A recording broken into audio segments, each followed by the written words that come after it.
Olá, boa tarde. Hoje, dia 1º de junho, estamos aqui para mais um episódio da série com o PPG-SS. Hoje, na verdade, é o último episódio dessa série.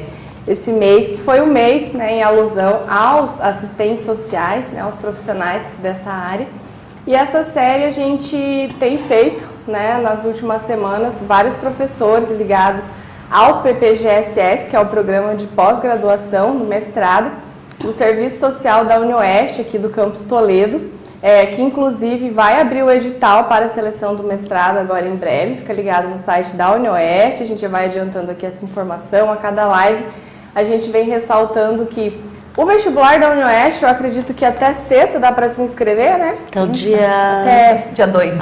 Até amanhã você consegue se inscrever no vestibular para o curso de serviço social ou qualquer outro curso, ali no campus, seja de Toledo, Francisco Beltrão, Cascavel, Rondon. Então dá uma olhadinha no site da UniOeste, que está aberto as inscrições para o vestibular de 2022 e daqui uns dias vai abrir para o mestrado em serviço social. Várias professoras já passaram por aqui falando um pouquinho sobre a sua experiência, suas linhas de pesquisa, trazendo dados, informações. Ao longo desse mês foram vários conteúdos. A nossa série foi praticamente uma live aula, onde todas se apresentaram e trouxeram bastante informação mesmo, inclusive direcionando sobre projetos de pesquisa, programas, projetos de extensão que são ligados aos cursos de serviço social da UniOeste.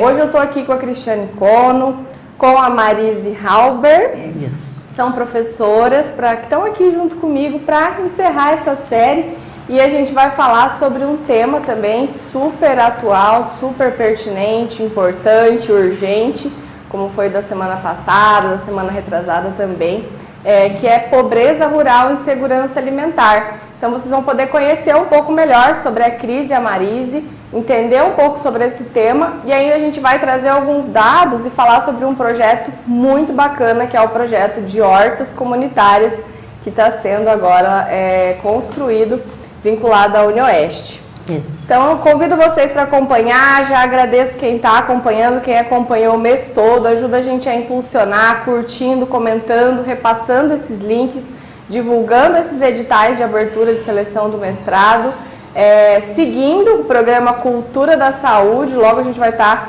com mais uma série aqui. E eu vou passar agora então para a professora Marise. Ela vai se apresentar e a gente já vai entrar no tema. Ok. Então, boa tarde, Isabela, Cris, a quem está nos acompanhando. É muito prazeroso a gente estar aqui compartilhando um pouquinho do nosso trabalho que desenvolvemos tanto na graduação como na pós-graduação. Trabalho que envolve sempre muita disciplina, muito estudo, muita pesquisa, muita extensão. Então, o trabalho de docente ele envolve todo um conjunto de estudos, e esse estudo tem que se reverter em pesquisa e extensão. Então, é o que a gente tenta desenvolver com um maior profissionalismo, com maior qualidade, e desdobrando todo o nosso conhecimento também na formação mais qualificada dos nossos alunos. Quer se apresentar antes, então? Antes de entrar no Pode tema? ser.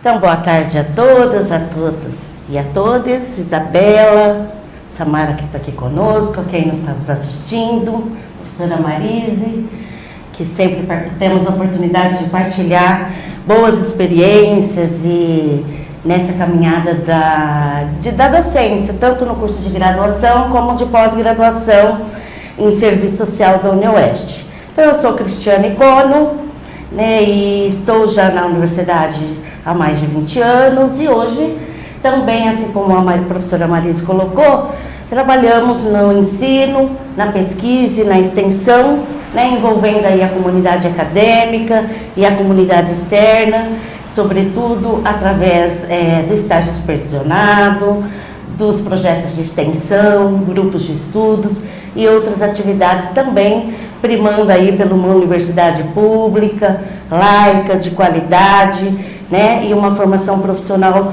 em serviço social condizente aí com os princípios éticos profissionais. Certo. Isso aí. Agora a gente vai entrar no tema então com a Prof. Marise, falando sobre a pobreza rural, né, Prof? Vamos lá. Então, vamos discutir um pouquinho essa questão da pobreza rural. Essa proposta do objetivo maior da qual me propus a estudar, que é a minha linha principal de pesquisa, tem sido sempre a questão agrária. Pensando a questão agrária, temos que pensar um conjunto de ações no campo, né? E por que a gente vai estar estudando sempre essa questão agrária ligada ao serviço social ou à profissão? Para mostrar a totalidade de que a questão agrária, ela se mostra enquanto uma das expressões da questão social. Então, ao falar questão agrária, estou me remetendo a várias situações. Quais são? Primeiro, a gente vai estudar movimentos ligados à água, movimentos ligados à terra, né? Na luta pela terra, questão do conflito, questão da violência, questão da reforma agrária, questão das terras indígenas, demarcações, enfim, as relações de trabalho no campo, como que elas se manifestam, a questão análoga à escravidão. Então, a questão agrária, ela envolve uma totalidade de temas que a cada ano nós nos propomos a pensar uma delas, né? Inclusive com a graduação e com a pós-graduação, e socializamos ela dentro das nossas pesquisas e avançamos sempre em uma especial. Pois bem, diante dessa questão agrária, também nós temos a questão da segurança alimentar, que a professora Cris vai daqui a pouco comentar um pouquinho, né, falar um pouco sobre isso, a questão da insegurança, e também temos a questão da pobreza rural, que é o foco que eu dei, então, na pesquisa que eu realizei agora há 2 anos, é uma pesquisa recente, de 2019 a 2021, onde eu faço toda uma leitura do que é a pobreza rural. Mas aí é muito estranho, porque isso até nos surpreende, né? A gente pensa assim, pobreza rural em Toledo? Será que existe uma pobreza rural aqui num contexto que envolve toda uma riqueza econômica, um desenvolvimento econômico? O nosso rural é tão rico, então como que nós podemos dizer que tem uma pobreza rural? E aí que veio o desafio, né, da minha pesquisa, quer dizer, eu vou descobrir que há, porque eu conheço algumas pessoas que estão numa condição de pobreza no campo, né? Então o campo, ele é muito romantizado. As pessoas até pensam assim, não, lá no campo, no interior, a gente tem tudo. A gente tem uma qualidade, a gente tem alimentação, a gente tem condições de sobrevivência, tem uma moradia, vamos dizer assim, até bem modesta e tal. E todo esse movimento tem, mas é um percentual alto em relação ao que tem a pobreza rural. Então, o que eu tentei desvendar nessa minha proposta desse estudo para mostrar que nós temos uma realidade muito pobre ainda no campo. Só para vocês terem ideia um pouquinho dessa proposta da pobreza rural e o estudo, vejam só, o município de Toledo, ele conta mais ou menos com 2.300 propriedades rurais. 2.300 propriedades rurais. Dessas 2.300 propriedades rurais, nós temos mais ou menos de 25 a 30 famílias essencialmente pobres, essencialmente vulneráveis no campo, né? É um percentual que eu diria muito alto, porque hoje a população do campo está em 9%. E Toledo muito vendida como a capital do agronegócio. Exatamente. Também, né? Então, aí vem a primeira questão. Como que num celeiro que nós somos hoje, ou a capital paranaense do agronegócio, nós identificamos tantas famílias ainda que estão numa condição de miserabilidade, né? Então, 2.003 agricultores familiares, desse conjunto nós temos hoje um número de 25 extremamente vulneráveis, extremamente. Mas como que eu cheguei a essa conclusão? Então, o que eu tinha que fazer? Eu tive que fazer um levantamento aqui no município, a partir da Emater, a partir da Secretaria da Agricultura e o Sindicato dos Trabalhadores Rurais, onde eu levantei os mais vulneráveis. Desse conjunto, eu detectei 12 que se prontificaram a fazer parte da pesquisa, né? E desses 12, só 6 que conseguiram fazer e autorizar a pesquisa, porque nós estávamos bem no período da pandemia, que foi agosto de 2019.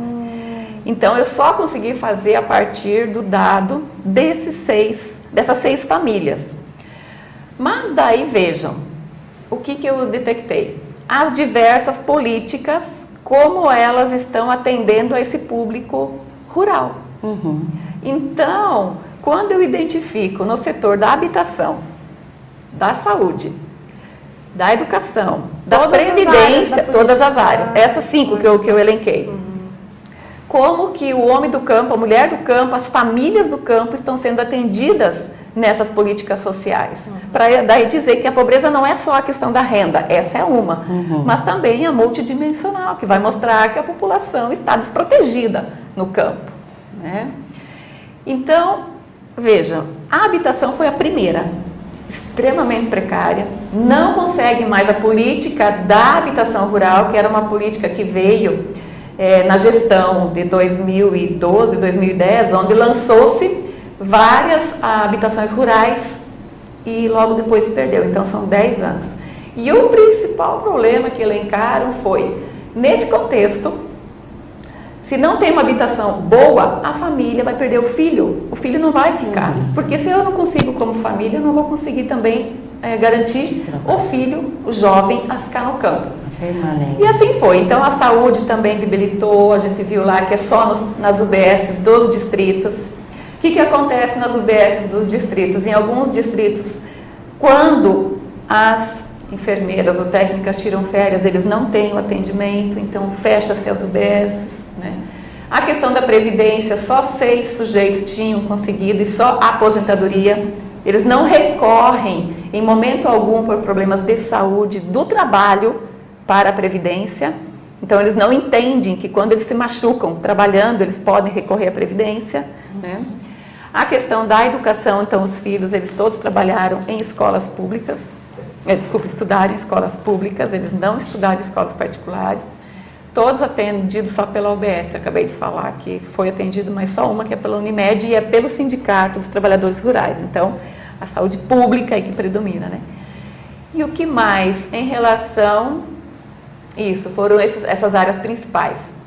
Então veja, o que eu gostaria de enfatizar em relação à pobreza rural também, o seguinte, essa população que está no campo, em Toledo, ela não recebe mais do que R$ 1.500 por mês. Por família. Tirando a produção diversificada da sua terra. Então é um valor muito baixo.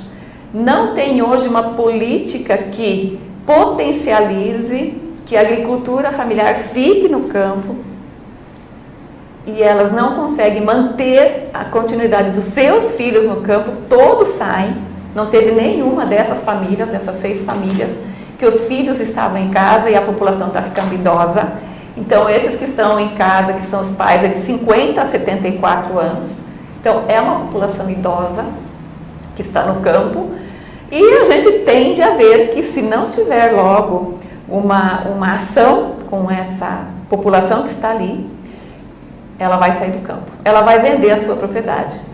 Isso é muito importante a gente ver, que a pobreza rural, ela perdura, permanece, e depois ela é tomada, inclusive, pelas grandes propriedades, que são as propriedades vizinhas, né? E um outro fator que eu gostaria também, já de estar encerrando um pouquinho algum dado mais específico, é do tipo de produção que eles têm. Continua a produção diversificada, é a produção da policultura. Eles produzem vários produtos. Quais são? Só para vocês terem ideia por que o valor real do que eles adquirem é tão baixo. É a galinha caipira, é o ovo caipira, é o queijo tradicional, o leite, é a cana de açúcar para fazer melado, rapadura, enfim, são coisas assim muito diversificadas, mas são poucas e básicas. E o grande carro-chefe, que seria o setor de carnes, que poderia promover, por exemplo, a suinocultura e a avicultura, eles não têm a terra o suficiente, são pedaços pequenos de terra, né? Então, teve um agricultor com suinocultura apenas e 3 com gado leiteiro. Só que o gado leiteiro, em 2019, saíram 400 famílias que pararam de produzir o leite no campo. Isso é muita família, de 2.300, 400, exato. Pararam de produzir. Mecanização.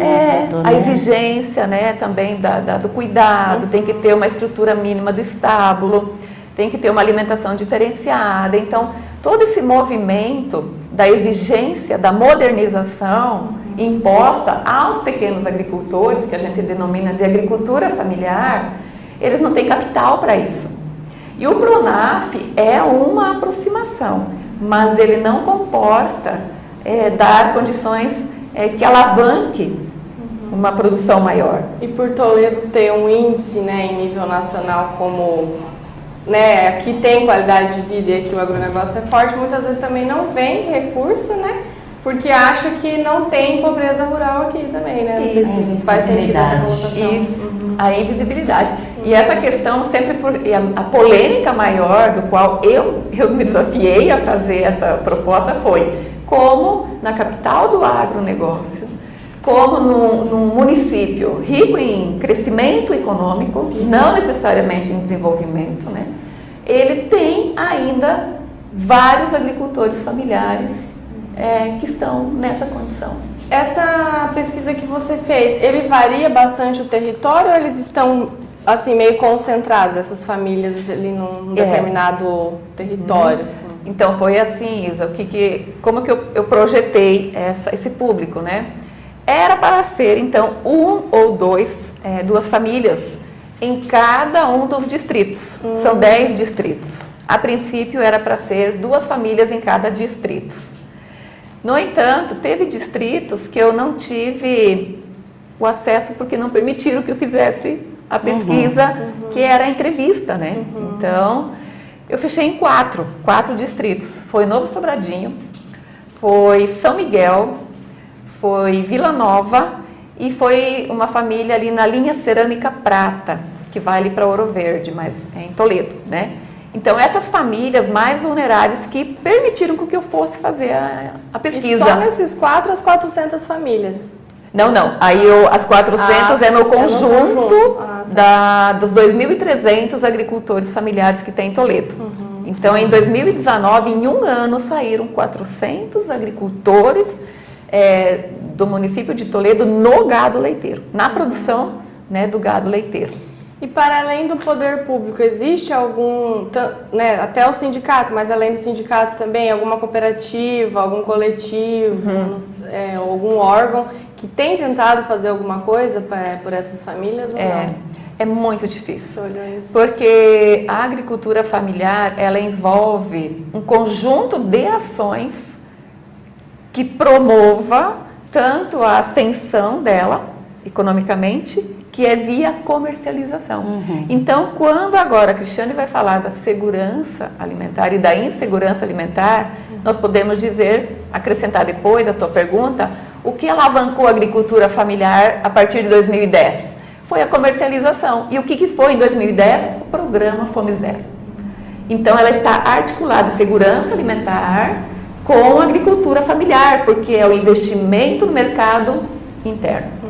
Então, como diz até José Graziano da Silva, sempre diz assim, a gente matou 2 coelhos com uma cajadada só. Eu não concordo porque a gente mata o coelho, né, gente? Mas, assim, não mata coelho. Foi justamente essa. Permitir que as pessoas tenham um alimento seguro, nutritivo, o acesso a um alimento mais barato e disponível no nosso mercado. E, ao mesmo tempo, potencializou também os agricultores familiares. As famílias permaneceram no campo, tiveram como comercializar, porque o maior engodo da agricultura familiar é a comercialização. Né? E aí, com isso, nós tivemos outras frentes, outras iniciativas, que aí a Emater potencializa também uma produção em áreas que antes não se pensava, tipo fruticultura, não se pensava em Toledo, começou a se pensar. Então, se pensar hoje, o programa de aquisição de alimentos, que a gente pode talvez enfatizar um pouquinho mais depois, vai mostrar justamente isso. Então, envolve muito mais do que ações esporádicas da Emater, da Secretaria, da Agricultura ou do sindicato, exato. ele é uma política de Estado, vamos chamar assim, que tem que ser pensada, estar na política do Estado, não só conjuntural, e tem que ser uma política estrutural, que ela interligue várias frentes, que foi, no caso do Fome Zero, uma delas. Então, hoje, voltando um pouco a essa discussão para encerrar, a questão da ideia da pobreza rural, assim, eles não têm expectativas, os entrevistados não têm expectativas, eles estão estagnados, eles não têm futuro, a maioria deles disseram, quando os filhos todos aqui pararem de nos assessorar, nós vamos sair do campo, porque nós precisamos dos filhos perto, então é nós que vamos para onde os filhos estão. E aquela terra que é um patrimônio, não é só uma propriedade, é uma terra, é um patrimônio, é uma terra de trabalho, não é uma terra de negócio. É onde se vive, onde se reproduz, onde tem uma memória, raízes, exatamente. Tem uma geração toda que está ali, que viveu ali, é bisavô, avô, né, a continuidade da reprodução da família.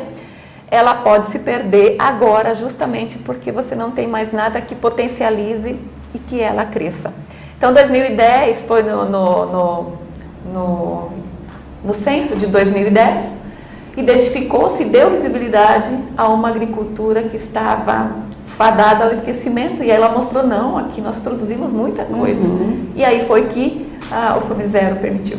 Né? Isso em Toledo, né? Imagina em Toledo. outras cidades que não, né?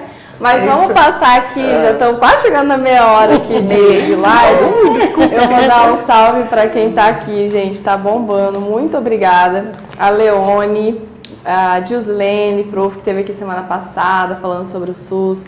Jandir Ferreira, boa tarde, lá da Unioeste também. A Leone deixou mais um comentário aqui, minha admiração por essas profissionais, professoras da Unioeste, Universidade de Qualidade. A Leoni, desculpa, né, Leone. Cauã Cono, boa tarde. Boa tarde, Cauã, obrigada. A Cleonilda, boa tarde a todos e a todas e a todes. A Viviane de Souza Freitas, Sheila Juliana, a Leone de novo aqui, ó, Leoni, o campo envelhecendo. Né? Ela pesquisa essa área também. Ela pesquisa a política da assistência e no ela rural. é do rural também, né, Maria? Legal. Também. A Gislene, certamente um tema de grande relevância. E a professora Marli e a Esther estão com a gente no Instagram também. Ah, legal. Mais alguns comentários por lá. Obrigada, gente. Obrigada, Vamos deixar o like e ajudar esse tema a chegar para mais gente, né? Agora vamos falar sobre insegurança alimentar, então, né, Cris? Então, vamos lá. Partindo do que a Marise, então, expôs da pobreza rural, para a gente, né, poder pensar que isso não acontece só no rural, também no urbano, mas em que condições também a gente tem essa dimensão do que é a pobreza. Então, a pobreza, com a própria pesquisa que a Marise fez, tratou de diversos assuntos: habitação, moradia, saúde, previdência. E uma das maiores expressões mesmo da pobreza é a fome, né? Fome, aí a pauperização, né? Então ela é multidimensional. E o nosso assunto aqui hoje é tratar um pouquinho mais. Quando a gente fala em fome, a gente fala em alimentação. E quando a gente fala em alimentação, a gente pensa que a alimentação se tornou um direito social a partir de 2006, criado por uma lei orgânica da segurança alimentar e nutricional, né? Mas ela só vai ser inscrita como um direito, junto aos demais direitos constitucionais, em 2010. Então, na medida que ela se torna um direito, então é dever do Estado, né, direito da população. Em que circunstância? Quando eu falo da alimentação, a alimentação é um direito humano, né? É um direito que está relacionado à dignidade humana. Então, quando a gente pensa que tipo de alimentação, qual é a alimentação adequada quando a gente pensa nesse direito? Então, ela tem que ser adequada com seu valor nutricional, tanto em qualidade como em quantidade, suficiente, né, para a manutenção das condições de sobrevivência da população. Então, a segurança alimentar é o acesso da população a esse direito, né, que vai se tornar, então, um direito humano que no Brasil está inscrito na Constituição Federal e que, para ser operacionalizado, tanto a União, o Estado e os municípios criam, né, políticas e medidas para suprir, então, as necessidades de alimentação né, da população. Então, se eu entendo que a segurança alimentar é quando a população tem o seu direito efetivado, o que é a insegurança alimentar? Então, quando essa população não alcança esse direito, ela está desprotegida, ou seja, está havendo o quê? Fome. E quais os níveis? Então, a insegurança alimentar, ela tem níveis. Ela tem o nível mais leve, que por uma situação ou outra mais emergencial ou por condições assim, não teve acesso a uma população, né, uma questão climática, sazonal. A insegurança moderada é quando há, por uma ou outra situação, uma diminuição tanto na variedade como na quantidade. Isso limita a população a acessar determinados alimentos. E a grave é literalmente quando as pessoas estão passando fome, quando elas deixam de se alimentar por 24 horas. E nós devemos dizer que a fome sempre fez parte, né, da realidade brasileira. Mas, com a pandemia, esses números exponenciaram. Por quê? Somado ao desemprego estrutural, somado às introdução e retirada, diminuição de valor do auxílio emergencial. Isso, né? E toda a condição de aumento do preço dos alimentos e tudo, limitou, diminuiu, né, o acesso da população à alimentação. Por exemplo, não é um dado, não é uma pesquisa, mas a gente tira por onde? Onde a população busca o alimento quando ela sente fome? Que política hoje, né? Embora o município tenha um plano de segurança alimentar, a política de assistência social tem em um dos seus benefícios garantido por lei o benefício eventual que garante a cesta básica. Então, em Toledo, nós vamos ver aqui, é por aqui que eu estou vendo, né, essa questão mais da gente ter uma expressão do que é a busca por alimentos no período da pandemia. Então, a gente tem que, antes da pandemia, a média de atendimento, vamos pensar assim, era 2.500 atendimentos.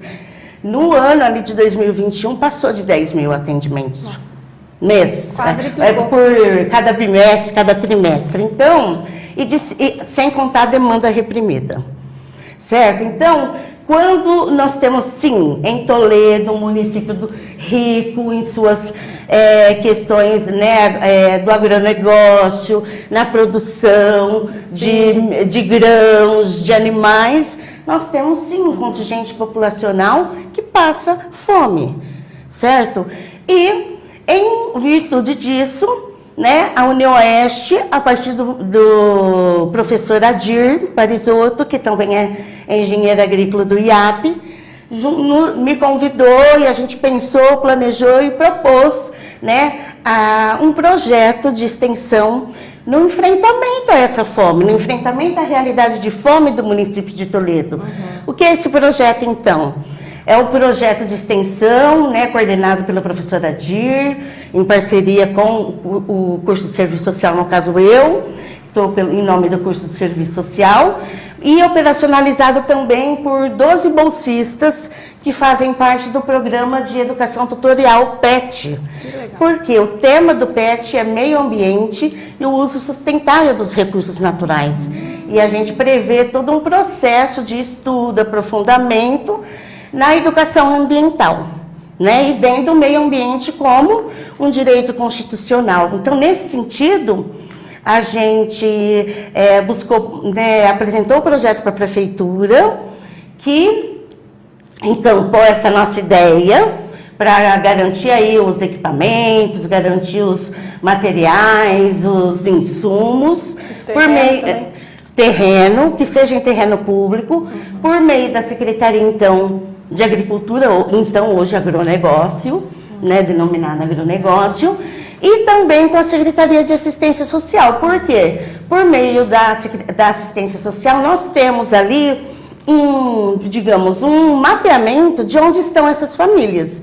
Então, a proposta é que o projeto tenha 2 anos, a gente está com um projeto piloto no terreno, ali acima do Centro da Juventude no Jardim Europa, é um terreno com mais de 5.000 metros, então a gente está nesse processo de preparo da terra, de convite para as famílias da região para participação no projeto, né? E também essas famílias, além de passar por toda a qualificação para lidar com o preparo do terreno, plantio, né? A manutenção e a colheita, também vai, por meio da União Oeste, ter um processo de educação ambiental e também todo um acompanhamento a partir de um trabalho social com famílias, que faremos a partir, então, do curso de serviço social. Então, é um projeto piloto, a ideia é depois estender para mais 3 ou 4 terrenos em Toledo.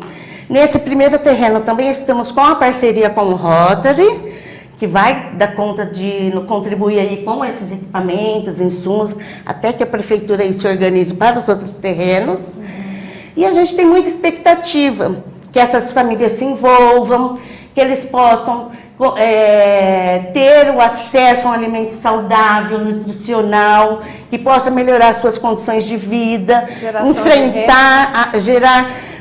de renda, não, é para o acesso. Consumo. Então a ideia é formar um coletivo de famílias, onde eles possam construir ali, né, as suas regras, a manutenção, as nossas escalas de trabalho, para que, né, a gente possa ter um local, né, de bem viver, a partir de uma produção ali que seja orgânica.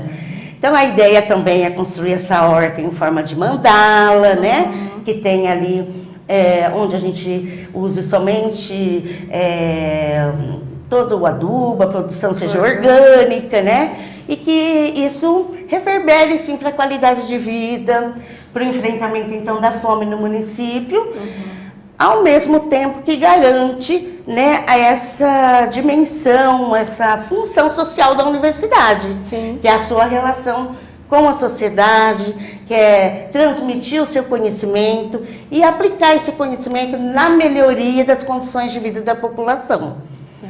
Então, a gente conta, né, inclusive com o apoio do município, das pessoas que quiserem participar, né, para que a gente possa ampliar e, de fato, construir essa proposta no enfrentamento à insegurança alimentar e nutricional, né, Maria? A gente pode esquecer, né? Porque não basta só o alimento, ele tem que ser um alimento que, de fato, corresponde às necessidades, né, físicas, químicas, enfim, todos os nutrientes que garantam a saúde mental, física e também ali social em relação a construção ali desse coletivo como um grupo social, né? Sim. Essa é a primeira proposta, está em construção. Então, né? O projeto ele tá orquestrado, né? E você Sim. já tem o terreno garantido, então. Toda a equipe técnica, né? Um coletivo ali de universitários envolvidos. E aí tem essa questão multidisciplinar também, né? De trabalhar tanto a educação ambiental, a produção, né, do alimento e também a questão social, né? Da convivência, da qualidade de vida, né? Da geração de atividade também. Né? Essas famílias, elas estão vinculadas ao CRAS. E muitas Isso que delas, elas elas estão vinculadas ao CRAS. E muitas delas já participam dos serviços, projetos, né, e programas que o próprio CRAS operacionaliza nas suas regiões. Ali, então, é o CRAS 1, o CRAS 2 e o CRAS 5. Então, é uma relação, nós já fizemos uma reunião com quem? Com as lideranças comunitárias, onde esteve presente a escola, as unidades básicas de saúde, a associação de moradores, agentes comunitários de saúde, porque eles conhecem, né, a realidade do território. Tanto a universidade também esteve, a cozinha social, que a gente quer ter, sim, né, o maior, além dos alimentos orgânicos, né, ser uma produção orgânica e sustentável, também teremos ali toda uma preparação, formação para que haja o aproveitamento integral desses alimentos, Queremos produzir também as punks, né? Que são os alimentos não convencionais e projetamos junto com o PET, que é o Programa de Educação Tutorial da Química, um estudo sobre plantas medicinais. Nossa! Então, a gente está fechando, é um terreno grande, a princípio queremos acolher, abarcar esse coletivo com um número aproximado de 30 famílias. Isso que eu ia perguntar. Né? E faremos então, a partir da semana que vem, essas famílias serão convidadas, se tiverem interesse, né, a participar. Nós faremos reuniões para apresentar o projeto e elas então, né, manifestarem interesse lá no Centro da Juventude, tanto no período da tarde como no período da noite. Os CRAs vão fazer o contato e repassar esse convite. As reuniões serão nos centros, então. Será lá. E também faremos uma apresentação no CERT da Vila Pioneira. Porque também já temos, por experiência de outras hortas e de outros locais, que o grande contingente que participa, na maioria, são mulheres e idosos.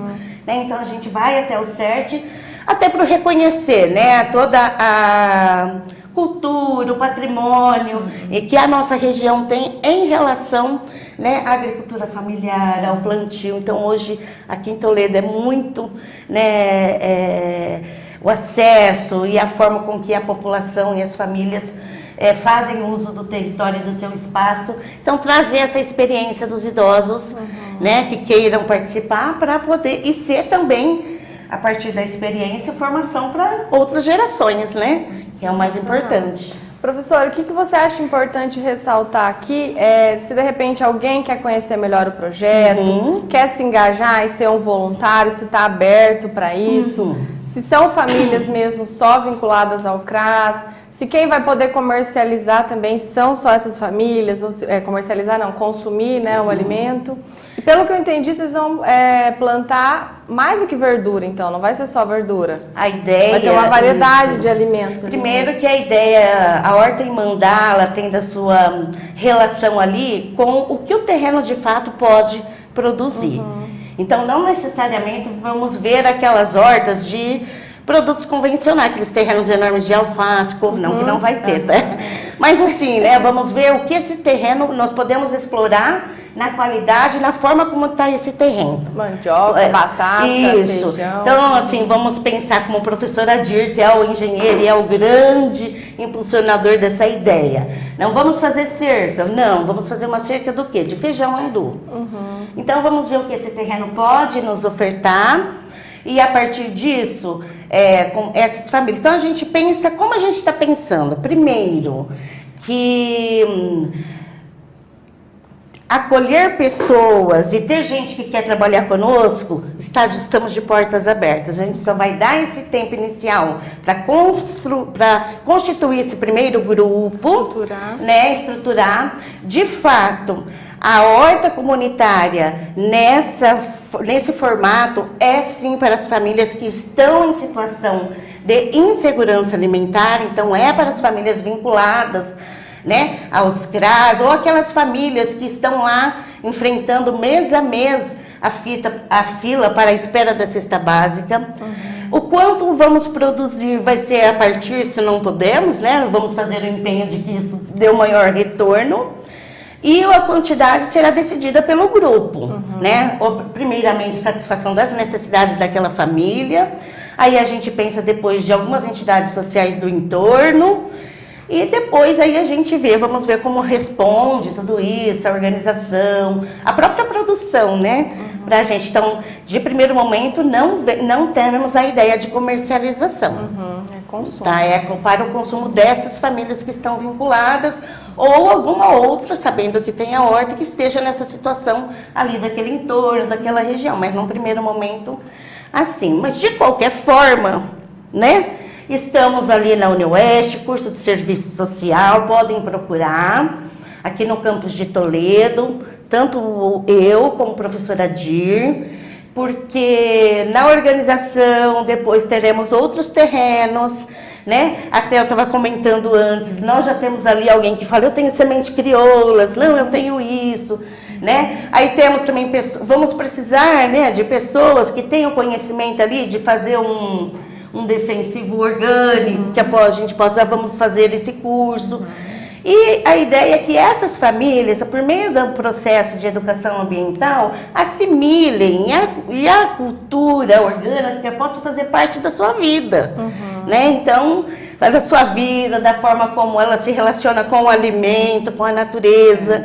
É óbvio que no primeiro momento atender as necessidades do estômago, da fome. Mas também atingir essa relação, né, do homem com a natureza, que seja uma relação orgânica, saudável e que potencialize as necessidades sociais e humanas, sobretudo para esse grupo de famílias, né, que estão lá. Sensacional, muito legal. Quem sabe a gente chama a professora Adir para falar um pouco melhor sobre o projeto? Sim, acho que lá mostrar também, né, seria bem bacana. Conforme a gente vai iniciar, preparou o terreno, vamos iniciar a demarcação e a constituição do grupo agora, daqui a mais alguns dias. Tá certo. Bom, a gente vai encerrando aqui, tem mais alguns comentários. A Inês Massola, apaixonada por esse tema. Ela é pesquisadora também da área. A Gabriela Massulina, é sobrinha de alguém aqui. É muito minha. Tia. A Leone, uma boa aula para essa tarde chuvosa. É uma aula mesmo, né, bom. gente? A gente aprende bastante com as prof, muita informação, vários dados, né? E oportunidades também para quem quer se engajar, conhecer o programa, desenvolver alguma pesquisa, né, ou buscar maiores informações mesmo relacionado à assistência social. Experiências, né? Gente, é muito importante. Né? Conselhos, as prof também atuam no Conselho Municipal, né, da Assistência Social, assim como a Zelimar também no Conselho de Proteção à Infância e Adolescência. Então, são várias... e o professor Adir, que é o coordenador deste projeto, também é conselheiro municipal o Conselho Municipal de Segurança Alimentar. Sim. Eu vou levantar aqui para ver, porque eu não estou conseguindo ver no comentário. É a prof. Esther, está comentando aqui também no Instagram. Estava aparecendo aqui no meu celular. Gente, muito obrigada. A Cleonilda da Lago, parabéns pelo tema. Obrigada, gente. Obrigada. Muito obrigada pelos comentários. Compartilhe essa live aí na sua linha do tempo, para que outras pessoas possam ver, conhecer esse projeto maravilhoso, que é vinculada à universidade, com certeza vai trazer bons frutos, né? Literalmente, não só para... É piloto, né? Esperamos que dê tudo certo. Não só para bons frutos para se alimentar, mas também no plano imaterial, né? No sentido dessa convivência. E eu acredito muito que o contato com a terra é muito terapêutico, né? Sim, é um projeto de saúde. Ele é renovador, né? No sentido da... É um resgate da vida, né? Importante, né? Muito. Bom, então fica aqui o nosso convite, siga o Instagram do Programa Cultura da Saúde, segue aqui as mídias sociais do jornal para você ficar ligado nas próximas lives. No site da UniOeste tem todas as informações sobre a graduação e a pós-graduação do serviço social. Tem as linhas de pesquisa que as professoras atuam lá também. As profs também têm Facebook, tem Instagram. Isso. No Instagram tem o PET do serviço social também, que é esse projeto super bacana. Quem se interessa por meio ambiente, agroecologia, quiser ir na UniOeste assistir uma aula, né, participar de um projeto, participar dos eventos que sempre está acontecendo lá. É uma universidade pública, onde você consegue acessar, esse é o diferencial, né? A grande beleza da universidade, porque ela é realmente muito diversa e você consegue ser bem-vindo, né? Sendo vinculado a ela ou não, porque os projetos de extensão, a comunidade externa também consegue acessar. Então fica aqui o nosso convite, meu agradecimento, né, ao programa. Obrigada. Nós, né, pela oportunidade. A todas as professoras que participaram, foi muito bom. Queria poder continuar fazendo. Né? O objetivo do programa é realmente trazer conteúdo, né? Conteúdo para a gente viver melhor e pensar numa cultura de saúde, né? Então tem tudo a ver. Muitas vezes pensam, mas que insegurança alimentar, ou pobreza rural, ou violência contra a mulher tem a ver com saúde?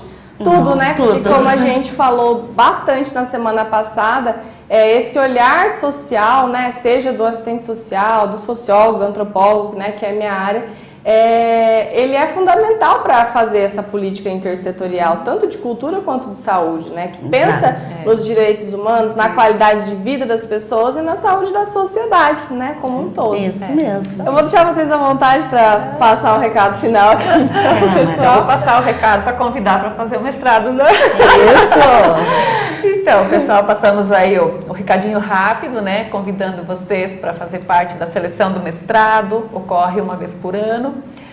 E a gente fica muito contente quando vai entrando assim projetos diferentes. E nós lá com as 2 linhas de pesquisa, né? A de fundamentos do serviço social e trabalho profissional e a de políticas sociais.